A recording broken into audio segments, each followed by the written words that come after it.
വെറുതെ ഇരുന്നിട്ടാണ് നിനക്ക് ഈ സങ്കടം. നിനക്ക് ഇവിടെ വല്ല പണിയൊക്കെ ചെയ്തൂടെ? ഐവി, നാളെ തൊട്ട് എന്തെങ്കിലുമൊക്കെ പണി ചെയ്യോ? ഇവിടെ നോക്ക്, നാളെ തൊട്ട് എന്തെങ്കിലും പണി ചെയ്യോന്ന്. ഞാൻ കുറച്ച് പണികൾ തെറ്റേ ചെയ്യാൻ പറ്റുമോ? വെറുതെ ഇരുന്ന് ബോറടിക്കണ്ട ഐവിക്ക്, പറ്റുമോ? ഇങ്ങനെ ഇരിക്കുള്ളൂ. നോട്ട് നോക്കി, ഞാൻ ഈ പറയണേട്ടാ തോന്നുന്നു എല്ലാ പണിയും നീ എടുക്കണേന്ന്. ഒരു പണിയും ചെയ്യണില്ല കേട്ടാ, ചുമ്മാ ഇവിടെ ഇരിക്കുക. നിന്റെ ഒരു യോഗം. ഹോം ലോൺ ഇല്ല, കാർ ലോൺ ഇല്ല, സുഖ ജീവിതം. ഇവിടെ ഇവിടെ ഇവിടെ ഇവിടെ നോക്ക്, മിണ്ടാണ്ടിരിക്കും. വേണ്ട, ഇങ്ങനെ നടക്കും. ഞാൻ പറയുന്നത് നിനക്ക് കേൾക്കാമെന്ന് എനിക്കറിയാം. ഒന്നും കൂടി നോക്കൂ എന്നെ.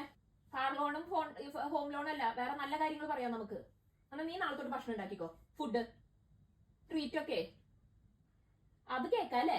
ജോലി ചെയ്ത ട്രീറ്റ് ഒക്കെ കിട്ടും. അപ്പൊ നാളെ തൊട്ട് പണിയെടുക്കും ഐവി, നാളെ തൊട്ട് പണിയെടുക്കും. എല്ലാം പറഞ്ഞ് കോംപ്ലിമെന്റ്സ് ആക്കി നമ്മള്. കൈ കൊടുക്ക്, എന്തത്ര മടി, കൈ കൊടുക്ക്. ഓക്കെ, അപ്പൊ പറഞ്ഞ് കോംപ്ലിമെന്റ്സ് ആക്കി കേട്ടാ.